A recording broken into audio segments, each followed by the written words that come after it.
New U.S. sanctions against government officials in Venezuela are not going over well in Caracas. CCTV's Markovits has the story. Anger on the streets of Caracas, this time over newly approved sanctions by the United States. Marchers here say it's the latest show of American disrespect for Venezuela.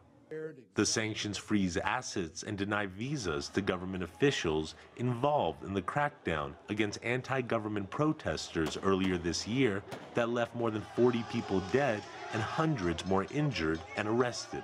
Venezuelan President Nicolas Maduro rallied his supporters with some colorful comments for the U.S. It's a lack of respect, putting sanctions on us. I think we need to gather signatures and send them to them with a photo of a U.S. visa so that they take their visas and put it.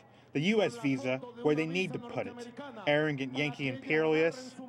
Venezuelan officials maintain that opposition leaders incited the violence that first erupted in February, part of an orchestrated plan to topple the socialist government. President Maduro's efforts to paint Washington as a meddling bully are resonating among his biggest supporters.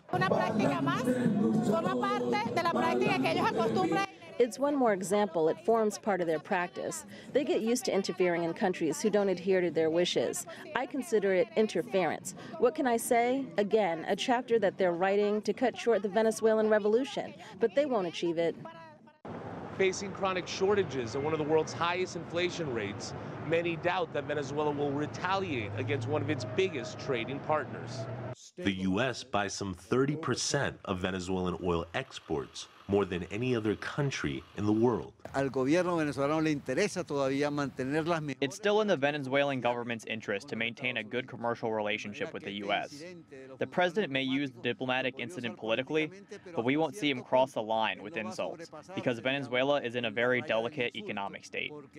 As long as Venezuela's economy continues to struggle, many believe Venezuela's reactions to the U.S. will be more bark than bite. Markovits, CCTV, Caracas.